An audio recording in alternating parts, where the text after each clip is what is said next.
My name is Imara, and I was 29 years old the May morning I walked across the stage to receive my master's degree and looked out at 400 faces in that auditorium and did not find a single one that belonged to my family. Not my mother, not my aunt, not my cousins who had driven 3 hours for my cousin Derek's college graduation 2 years before and made a weekend of it. Nobody. I found out afterward, from a text my aunt sent while I was still in my regalia, why they hadn't come. She said, "We didn't think it was a big deal. You already have a degree." I stood in a parking lot in my cap and gown, and I read that message, and I put my phone in my bag, and I went to dinner with my thesis advisor and her husband, who had reserved a table at a good restaurant downtown because she had assumed correctly that I would need somewhere to be. What my family didn't know, what none of them had any reason to suspect, was that my grandmother had watched my entire ceremony on a phone screen propped against a sugar bowl in her kitchen. And that same afternoon, before the day was over, she had done something with a piece of paper that would take my family completely by surprise when they found out about it. They didn't find out from me. They found out from a tax notice. Let me tell you about the kind of student I was because I think it's important to understand before anything else. I was not the family's designated achiever. That role belonged, without much contest, to my cousin Derek. Derek, who had played football through high school, gotten a partial athletic scholarship to a state school, graduated in 4 years with a business degree, and was now working in sales management in Atlanta and doing well by any reasonable metric. Derek, who had a party thrown for him at my Aunt Vivian's house after his graduation, with a cake and a banner and relatives who drove from 3 different states. Derek, who still gets asked at every gathering how the job is going, with the warmth and attention of people who have decided to be proud of someone and find it easy. I am not Derek. I have never been Derek. This is not a complaint. It is a description. My name is Imara Osebonsu. I grew up in Greensboro, North Carolina, the only child of my mother Paulette, and for the first 6 years of my life, my father Leonard, who left when I was in first grade, and whose absence was handled by my mother and grandmother with the particular practicality of women who have decided that naming a wound repeatedly does not help it close. I was raised mostly by the two of them, my mother, who worked as a medical billing specialist for a large hospital system, and my grandmother, Theodora, who everyone called Teddy, who had lived in the same house in Greensboro for 41 years, and who was the clearest-eyed person I have ever known.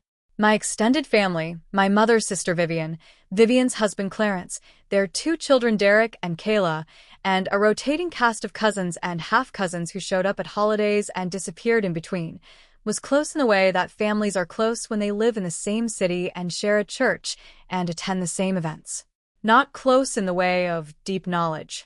Close in the way of proximity and habit, which is a different thing, and one I have spent considerable time learning to distinguish. I was a quiet kid who read too much and had strong opinions about things no one around me was particularly interested in. I was good at school in the way that becomes invisible when no one is keeping track. I made the honor roll every semester. I won a regional science fair in 8th grade. I got a full merit scholarship to a mid-sized university in Chapel Hill. And I graduated in 3.5 years with a degree in environmental science and a grade point average that I am not going to recite because it sounds like bragging, and that is not what this story is about. The point is, I worked hard, I did well, and the people who noticed were mostly teachers. My family noticed in the abstract. My mother came to my undergraduate graduation, just her, a long drive. She wore her good dress and took photographs and cried a little when I crossed the stage, and I was grateful for it in a way that I hope I showed adequately. My grandmother watched a recording my mother made on her phone and called me that evening and said, "I knew you would." That was all she said, and it was exactly enough. Vivian and Clarence sent a card. After my undergraduate degree, I worked for 2 years as an environmental technician for a consulting firm in Raleigh, doing soil and groundwater assessments on brownfield sites, contaminated land, old industrial properties, the slow work of figuring out what has been left behind, and what it will take to make a place safe again. I was good at it. I liked the field work, the specificity of it, the way the data either supported a conclusion or it didn't, and there was no room for anyone's feelings about what it ought to say. I went back to school for my master's degree in environmental engineering at 30. No, I was 27 when I started, 29 when I finished, which is the relevant number. I did it part-time for 2 years while continuing to work, which meant the last 2 years of my life before the graduation in question were structured around a combination of fieldwork, coursework, a 90-page thesis on vapor intrusion modeling in former dry cleaning sites, and approximately 5 hours of sleep a night. I did not discuss this much with my family because there was not a vocabulary for it in our regular conversations. How's school? Fine. Still doing that degree? Yes. When do you finish? May. That May. I should tell you about my grandmother before I tell you about what she did because you need to understand who she was in order to understand why it meant what it did. Theodora Osebonsu, Teddy, was 74 years old at the time of my graduation. She had been born in Ghana, the third of 5 children, and had come to the United States at 22 with her husband Emmanuel and $40 and a very specific intention, which was to make something that would last. Emmanuel had passed 14 years before the events of this story, quietly, in his sleep, in the house on Wyndham Street that they had bought together in 1981 and that had been the center of our family's geography ever since. The house on Wyndham Street. I need you to picture it. It is a 3-bedroom brick ranch, modest, on a lot with a large oak tree in the front yard that my grandfather planted the year they moved in, and that is now broader than the house is tall. The kitchen smells like pepper soup and good coffee, and the particular combination of cleaning products my grandmother has used on that floor since before I was born. The back bedroom, the one that was mine during the summers the first spent there growing up, the one with the window that looked out on her garden, has yellow curtains that she sewed herself in 1994 and has never seen a reason to replace. My grandmother is not a sentimental woman. She is warm, but her warmth is practical. She expresses it through actions rather than declarations, through food and presence, and the specific attention of someone who is genuinely paying attention, which is rarer than it sounds. She reads the newspaper every morning. She has opinions about local politics that she keeps to herself in public and does not keep to herself with me.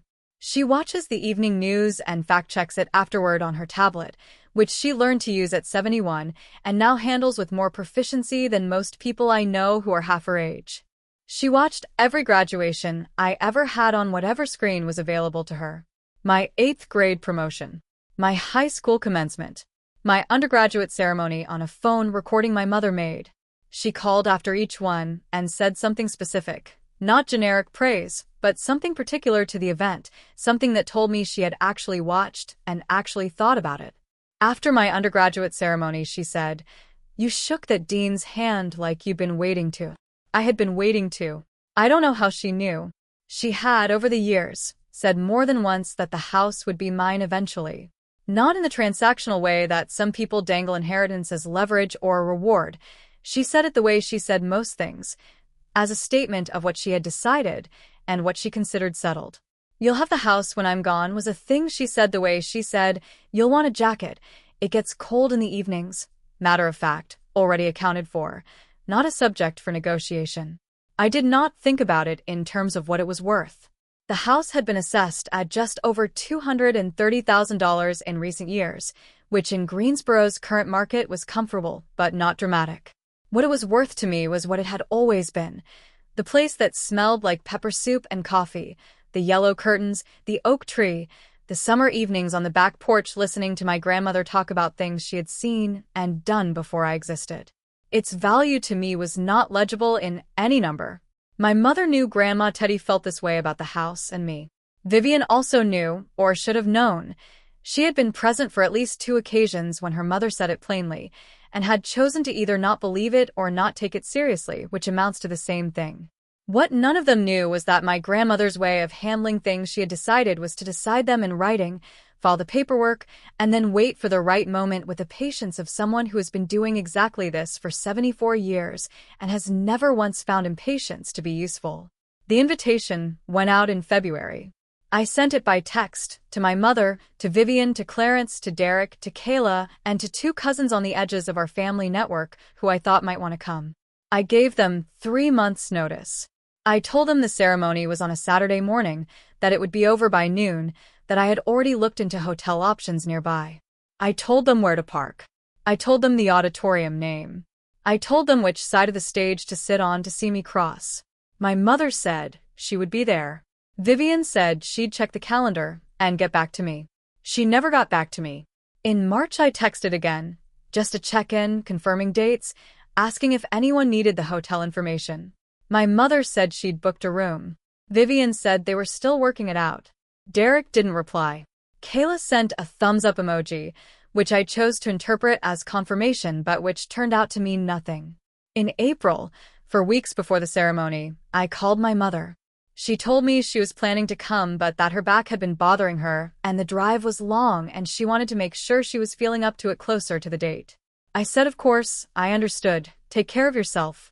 I meant it, and I also understood in the part of me that has always paid attention to the difference between what people say and what they do, that her coming was no longer certain. I called my grandmother that same week. She asked me what time the ceremony started. I told her. She said, "Good. I'll watch from here. You know my knees." I did know her knees. She had had a knee replacement the previous year and still found long periods of sitting uncomfortable, and the drive to Chapel Hill, 2 hours each way, was more than she could manage comfortably on her own. I said I understood. I said I would video call her when I was in the staging area before the processional so she could see me in the regalia. She said, "Good. And call me after." I said I would. At the beginning of May, 10 days before the ceremony, I texted the group to ask for a final head count for the guest tickets. The auditorium had limited seating, and I needed to confirm the number I was holding. My mother texted back that she wasn't going to make it. Her back was worse. She was sorry. She was proud of me. I texted her that it was okay, and that I loved her, and then I sat with that for a while. Vivian texted back 2 days later. "We're not going to be able to make it. Things got complicated this week. You know how it is." Derek did not respond. Kayla sent another emoji. Neither of them came. The morning of the ceremony, I called my grandmother from the staging area, as promised. I was in full regalia, the green and gold hood that signified my degree, the cap slightly too large for my head, the rented gown. I held up the phone and turned in a slow circle so she could see the full outfit. She made a sound of approval and said, "Walk slow when you cross. Don't rush." I said I wouldn't. She said, "I'm going to watch the whole thing. Your cousin Derek's graduation, your Aunt Vivian put the ceremony on the television. No one did that for yours. I'm going to do it myself." There was something in her voice that I logged and set aside. A particular quality of determination, the kind that tends to have already decided on an action and is simply naming the reason for it. I did not know in that moment what the action was. I just knew my grandmother well enough to recognize the tone. The ceremony took 2 hours and 40 minutes. I crossed the stage at the 1 hour and 50-minute mark, alphabetical order. Osei landing where it always lands, near the end of the O's, a long wait in an uncomfortable chair. My name was read correctly, which is not a given, and which I had confirmed 3 times with the registrar's office, because Imara Osei requires a certain commitment from the person reading it, and not everyone brings that commitment. I crossed the stage. I shook the dean's hand. I looked out at the auditorium. There were 400 and some people in that room. Parents with leis and corsages. Grandparents in the good seats near the aisle. Siblings holding up phones to record. Whole families who had driven from out of state, who had taken time off work, who were there because someone they loved had spent years working toward this moment, and they had decided that mattered enough to show up for. The section I had reserved tickets for held 6 seats. All 6 were empty. I looked at those seats for exactly as long as I needed to in order to confirm what I was seeing. Then I looked forward. Then I walked off the stage. My thesis advisor's name is Dr. Ren Nakamura. She is a 53-year-old environmental engineer who has been at the university for 18 years and who I have described to other people when asked as the most rigorous and least performative person I have ever worked with, which is the highest compliment I know how to give. She had supervised my thesis for 2 years, challenged every assumption I brought into her office, read 4 complete drafts with the attention of someone who actually cared whether the conclusions were correct, and told me, when I submitted the final version, that it was the best student work she had seen in a decade. I do not repeat that casually. I repeat it because it is the factual context for what she did next. After the ceremony, Dr. Nakamura found me in the reception area and said, without preamble, "My husband and I have a reservation at a restaurant downtown. "You're coming." It was not a question. Her husband, a quiet man named Thomas who teaches high school chemistry and clearly understood the assignment, had a car nearby and produced an umbrella when it started raining on the walk from the auditorium and said nothing at all except to ask, once we were seated, whether I preferred red or white wine, which is exactly the right question to ask a person who has just sat through 2 hours and 40 minutes of a ceremony their family did not attend. We had dinner. It was a good dinner, a proper one with a real meal and good conversation about my thesis and about what came next, about the job I'd been offered in Raleigh and about the field I had chosen and what it might look like in 20 years. Dr. Nakamura talked about her own graduation, decades ago, and the way she had felt afterward, and she said, "The people who show up for you early are worth more than the people who show up later, when it's convenient." She did not say this as a pointed remark about my family. She said it as a general truth, stated plainly, the way she stated all truths. I was still at dinner, still at the table, mid-conversation, dessert on the way, when my phone buzzed with a text from my grandmother. It said, "Done. "Call me when you get home." I looked at that message for a long moment. Dr. Nakamura saw my expression and said, "Good news?" I said, "I think so. I'm not entirely sure yet." She nodded as if this were a completely reasonable answer, which it was. It was not until I was in my apartment that evening on the phone with my grandmother that I understood what she had done. She answered on the first ring, which she always does when she is waiting for a call. "How was dinner?" she asked. I told her it was good. I told her about Dr. Nakamura and Thomas and the wine and the conversation. I told her my name had been read correctly. "Good," she said. I heard it. She had watched the entire ceremony on her phone, propped against a sugar bowl on her kitchen table, for 2 hours and 40 minutes. She had seen me cross the stage. She had heard my name. "Grandma," I said. "Your text." "Yes," she said. "What did you do?" She was quiet for a moment, not the quiet of someone who doesn't know what to say, but the quiet of someone who is choosing how to say what they have already decided. "I called Esther Boateng on Friday," she said. Esther Boateng was her attorney, a woman who had handled my grandmother's legal affairs for 11 years, who had an office on Elm Street, and who my grandmother referred to with the particular respect she reserved for people who were good at their work and did not pretend otherwise. I told her I wanted to transfer the title to the house. I'd been thinking about it for some time. Esther had the paperwork ready. "This afternoon, after your ceremony," I signed it. Esther had the notary come to the house. My chest did something complicated, a tightening and a loosening at the same time, the way a thing that has been held under pressure releases when the pressure shifts. "To me," I said. It was not quite a question. "To you," she said. "With a life estate retained for me, so I keep the right to live here as long as I want. But the title is yours. It was filed this afternoon. The county will send the updated tax notice to your address." I sat down on my apartment floor. Not dramatically, my legs simply declined to hold me at full standing height, and I sat down against the wall with my back against the cool plaster and my phone in my hand. "You did this today," I said. "I signed it today," she said. "I decided some time ago. I was waiting for the right occasion." "The graduation?" I said. "The graduation," she said. "When your aunt told me they weren't going. When your mother said she couldn't make the drive." Her voice was even, measured, containing something I could not entirely read. I decided that if no one was going to mark the occasion, I would mark it myself. I did not know what to say for a moment. The yellow curtains, the oak tree, the smell of pepper soup and good coffee, and 41 years of a family's life conducted in those rooms. "Grandma," I said. "You've been coming to this house since you were 3 years old," she said. "You know where everything goes. You know the trick with the back door latch. You know the garden." A pause. "It was always going to be yours. I just decided today was the right day to make it official." I kept my voice level. "Thank you" felt insufficient. "I said it anyway." She said, "Don't thank me. Come visit." I said I would come the following weekend. She said she'd make soup.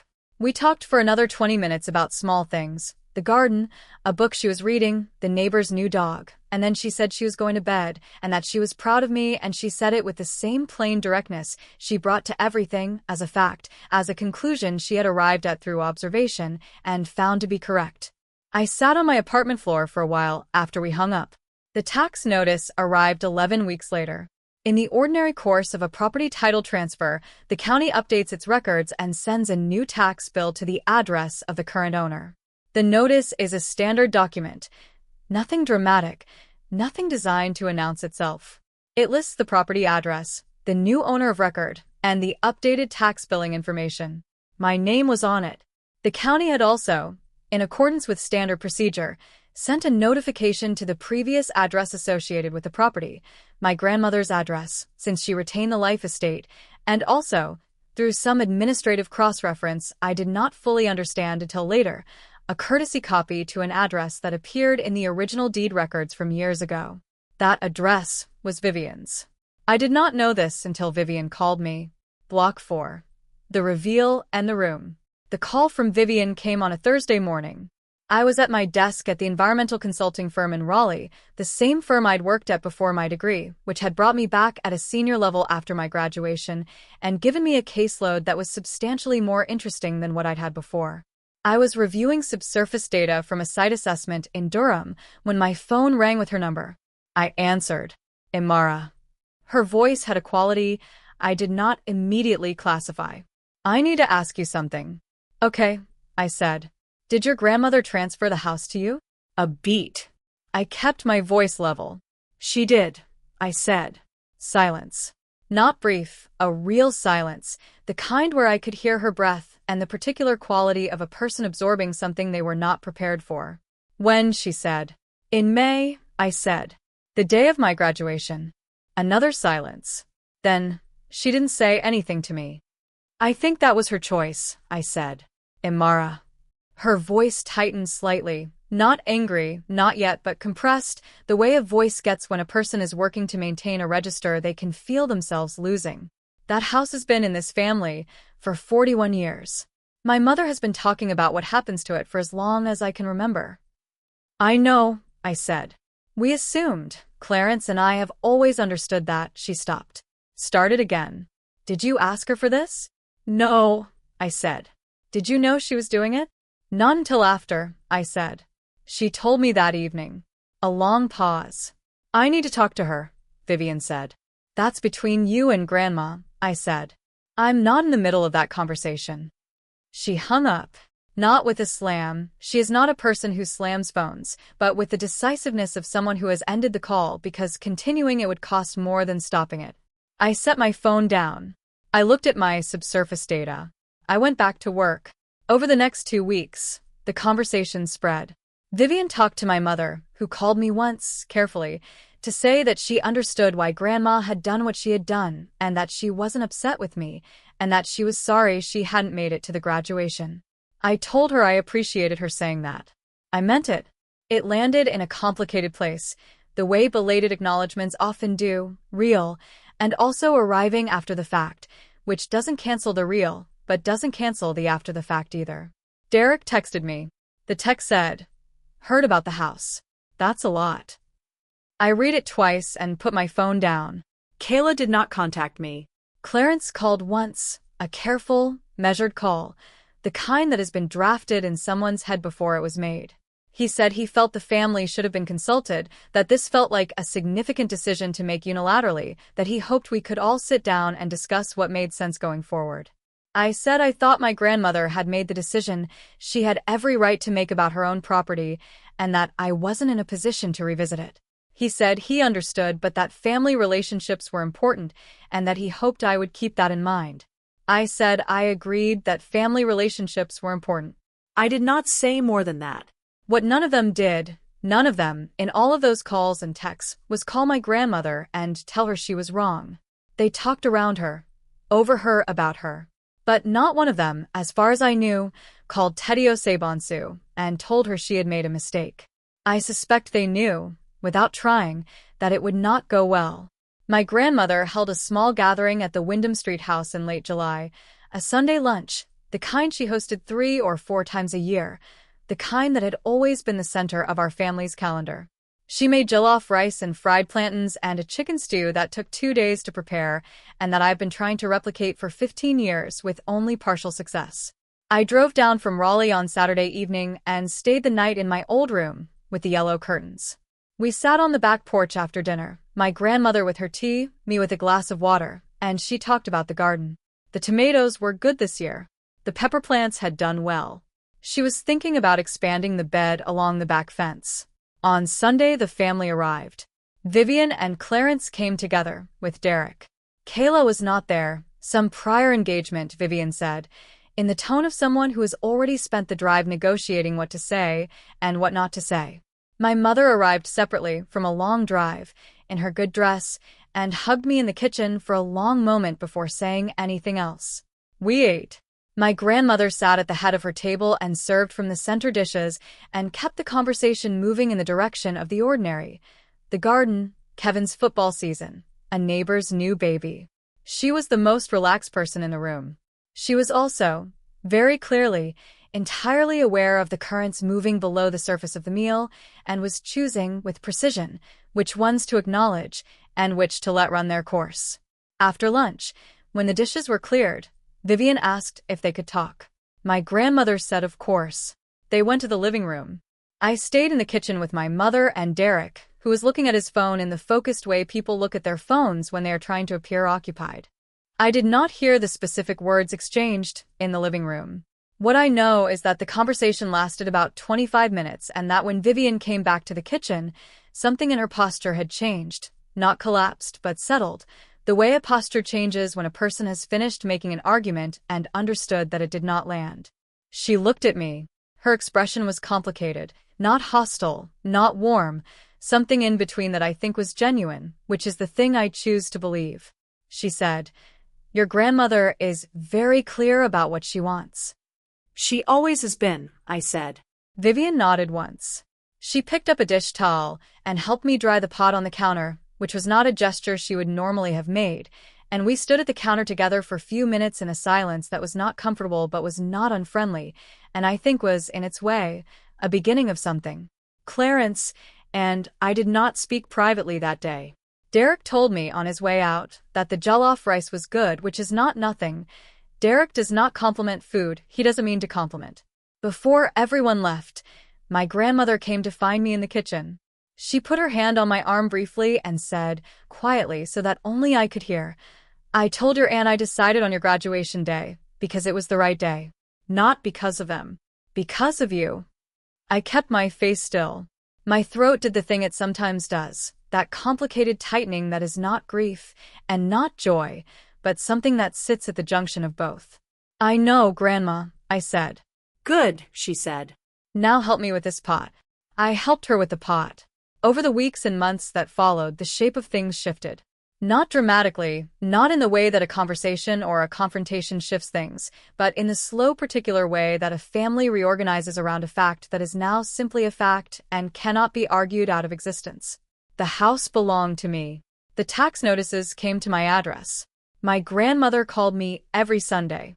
I drove down every 6 weeks, sometimes more. Vivian and I found our way back to something that I would not call close but would call cordial and occasionally warm. We talked at the family gatherings we both attended. We did not talk about the house. She asked about my work once, a real question, a specific one, about a project she'd read something about in the news, and I answered it fully and she listened, and I thought, this is what we could have been doing for years. My mother and I talked more than we had in some time. The graduation became, in a strange way, a door through which something else walked in, not a confrontation, but a reckoning, the quiet kind where two people acknowledge between them what has been true without needing to make it formal. She told me once on the phone that she wished she had come. I told her I knew. That was all it needed. The house on Wyndham Street is mine on paper. It will be mine in fact when my grandmother no longer needs it, which I hope is a long time from now, and which she shows every sign of intending to be. I do not think about it in terms of the number, the $230,000 the assessor has assigned to it, the market value of a brick ranch on a tree-lined street in Greensboro.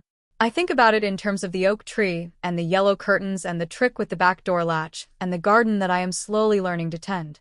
I think about my grandmother propping her phone against a sugar bowl on a Saturday morning in May and watching, alone in her kitchen, for 2 hours and 40 minutes, because someone should mark the occasion, and she had decided it would be her.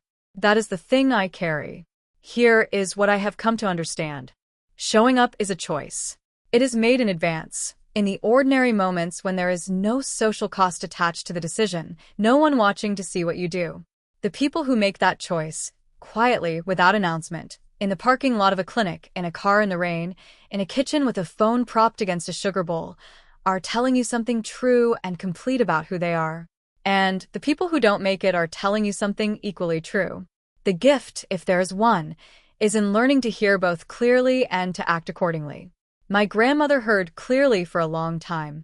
She acted on the last day of May, in her kitchen, in the presence of a notary and an attorney and her own settled understanding of who had been showing up and who had not. She did not make a speech. She signed a document. She went back to her day. She called me that evening and told me what she had done, and then she asked how dinner was. That is who she is. That is who I am learning to be. That's my story. A phone propped against a sugar bowl, 6 empty seats in an auditorium, and a title that was signed before the afternoon was over. If you've ever been the one in the family who shows up, to the events that don't feel like a big deal to everyone else, to the ordinary moments that turn out to matter, and you've wondered whether anyone noticed, tell me about it. Or tell me about a time someone in your family made a quiet decision that said everything words couldn't. Drop your answer in the comments. Drop a comment, hit subscribe, and I'll see you in the next one.